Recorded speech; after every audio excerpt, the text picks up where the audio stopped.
Saludos, ¿cómo les va? Un gusto que nos acompañen nuevamente y hoy vamos a hablar acerca del espiral calentador después de un año de mediciones. Durante cada estación hemos hecho mediciones del desempeño viendo cuál es el aporte de calor que nos ha dado expresado en vatios hora, ¿sí? Entonces, bueno, los resultados, queríamos hablar de eso, del desempeño durante todo el año, las ventajas que hemos visto del sistema y las desventajas. Y un bosquejo, o sea, explicar cómo lo usamos. Bueno, empecemos entonces.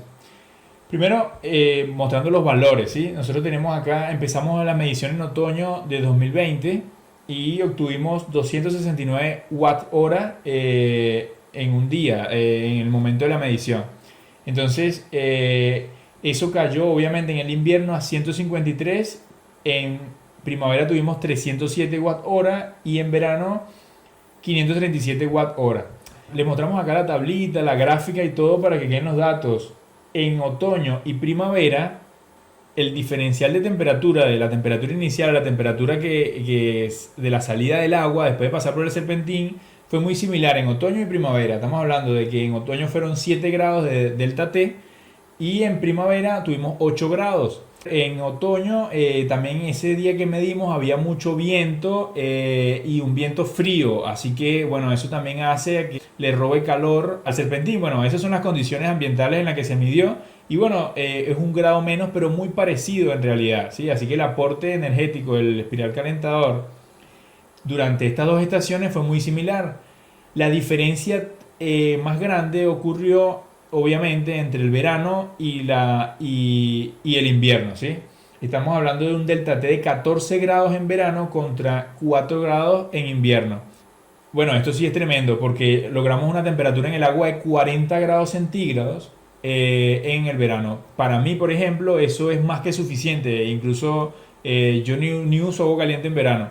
Pero bueno, hay personas por ahí, yo lo hice, yo lo hice, ella eso no es suficiente, ella necesita que el agua esté hirviendo. Así que bueno, eso viene en cada gusto, en el gusto de cada quien y lo que es la preferencia de cada quien. Y bueno, precisamente esto es tan así de ambiguo. Sin embargo, lo que no es ambiguo son los números que queríamos mostrarles y es lo que precisamente el trabajo que venimos haciendo para que haya números concretos del aporte energético que da el serpentín. Las temperaturas ambientes fueron en verano de 29 grados, lo mismo que en la primavera 29 grados. Les mostramos también todo en la tablita, como le hemos venido reportando también estación tras estación. En el invierno teníamos una temperatura ambiente de 18 grados y en el otoño, a pesar de que la temperatura de 27 grados en ese día, la temperatura ambiente, el viento era muy fuerte y la sensación térmica estaba por debajo. Lo cierto es que tanto el agua de entrada y de salida, bueno, fue algo típico de la estación. Eso en cuanto al desempeño y los valores numéricos, ¿sí? En lo que es mi apreciación personal es fantástico. Durante la mayoría de las estaciones, obvio, siempre que fuesen días soleados, yo no necesité encender el termotanque, usaba solamente el serpentín. Al menos para mí era suficientemente confortable. Casi todo el año, los días de invierno cuando hay sol, inclusive, no, esos días no. De todas maneras hay que prender el termotanque eléctrico. Entonces, para mí es un buen sistema. Luego, ahora vamos a pasar a lo otro, que es hablar de las ventajas que tiene. Yo las enumeré acá. Primero, el sistema es muy económico. En cuanto a los materiales, es muy económico. Usamos manguera, usamos alambre galvanizado, las abrazaderas, también usamos las conexiones de manguera. Una manguera buena, así que en realidad fue muy económico, ¿sí? Luego, en cuanto a la instalación, es muy simple. Como ustedes lo vieron en el proceso, le dejamos también la etiqueta para el video para que puedan volver a verlo. Aquí una pequeña muestra, fue muy simple de armar. Se necesitó, me ayudaron mi mamá, yo lo hice, me ayudó. Pero bueno, lo hicimos ahí nunca lo habíamos hecho antes y fue posible. No requerimos una especialización en energía térmica, no, nada que ver. Simplemente era darle la forma de espiral porque es la que quisimos. En cuanto al funcionamiento es eficiente. Capta la radiación solar y te la entrega en agua caliente, ¿no? Eso es buenísimo. Y por último, en cuanto al diseño, es compacto y se adapta a la superficie que tengas disponible. Nosotros lo usamos en el techo y le decidimos hacer un espiral redondo, pero realmente puede haber tenido cualquier forma porque la manguera, siempre y cuando vaya acorde a su flexibilidad, puedes darle una forma cuadrada. Incluso si lo único que tienes es una pared donde tienes disponible para colocar un sistema de captación de energía solar con fines térmicos, puedes usarlo, puedes hacerlo, puedes poner de manera vertical, como un serpentín de un radiador, la manguera y así calentar agua. Realmente a mí me parece que es súper versátil, ¿sí? En nuestro caso lo hicimos una espiral, algo redondo, sí, pero puede tener cualquier forma y para mí eso es una gran ventaja que tiene que ver con el diseño. Luego estuvimos discutiendo mucho porque pensábamos, ¿cuál es la desventaja? La desventaja del espiral calentador per se es difícil, no existe. Ahora, respecto a la configuración que nosotros hicimos y nuestro sistema, podemos hablar algo que es una desventaja. Para eso tenemos que recordar, nuestro sistema viene un tanque elevado que empuja en una sola dirección el agua, ¿sí? Hacia la salida. Luego está el serpentín, viene al serpentín y del serpentín pasa al termotanque eléctrico. Y de allí es que va repartido al lavamanos, a las duchas y al fregadero, digo, a la pileta para lavar los platos, ese sitio. Nosotros le decimos en Venezuela fregadero. Bueno, a la pileta. Entonces, el problema está en que el agua caliente está en el serpentín y no se mueve de allí a menos que nosotros la estemos usando adentro si abrimos una de las llaves. Si no, el agua se mantiene ahí y así como se mantiene, si no estamos en casa, se pierde el calor. Entonces, es necesario que entre al termotanque eléctrico donde se podría almacenar caliente por mucho más tiempo, pero si no la usamos no ocurre. Entonces, ¿cómo lo redactamos acá? Dijimos, la desventaja es que si uno usa en casa poca agua, entonces la amortiguación que además ocurre en el termotanque eléctrico por el agua que ya tiene almacenada y el agua que va entrando, hay una amortiguación, no llegas a tener directamente el agua caliente en la salida de la llave.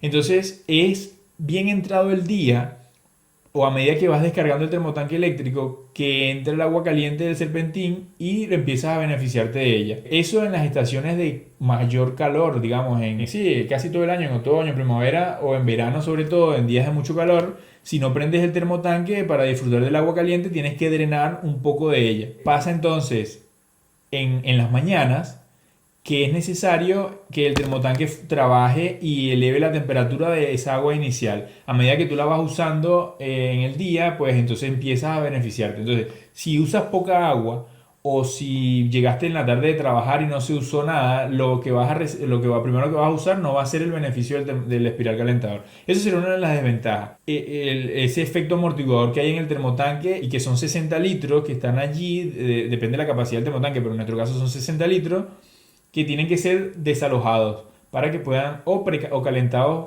antes de que se pueda usar lo que está en el espiral.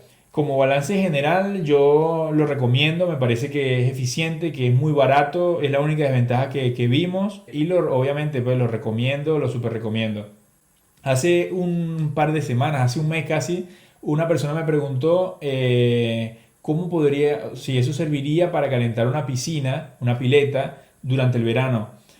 Claro, y acá, por el mismo tema que venimos hablando de la amortiguación, eh, o sea, yo le decía que se necesitaría mucho espiral calentador. Sin embargo, cuando no tienes el termotanque eléctrico, sino que mandas directo lo que está en el espiral a la piscina, bueno, los números cambian. No es mi caso, yo no lo uso para eso y por tanto los valores no pueden que no correspondan. Tendría que hacer pruebas tomando una muestra de agua directamente que salga del serpentín sin pasar por el termotanque eléctrico.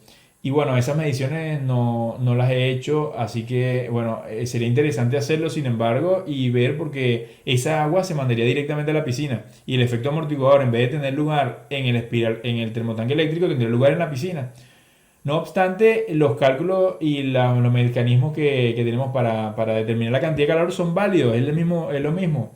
Bueno, le dejamos por ahí la formulita habitual que implica siempre el volumen de agua que vas a usar, la temperatura inicial y la temperatura final. Y bueno, eso con el calor específico del agua te va a permitir saber qué cantidad de calor necesitas. Y si uno calibra como lo hemos hecho nosotros durante un año, el espiral calentador, entendiendo cuánto capacidad de aporte tienes, puedes calcularlo sin problema. Así que bueno, en conclusión, una maravilla, súper recomendado. Espero que les sea de provecho si tienen esto planeado para hacerlo, lo tienen en mente, es algo en lo que han estado pensando, pues yo definitivamente lo recomiendo. le deseamos éxito en sus proyectos. Saludos. Si quieres ayudarnos a crear más videos como este o aportar para el desarrollo de uno de nuestros proyectos, puedes hacerlo de 3 formas. 1. A través de una idea en la sección de comentarios.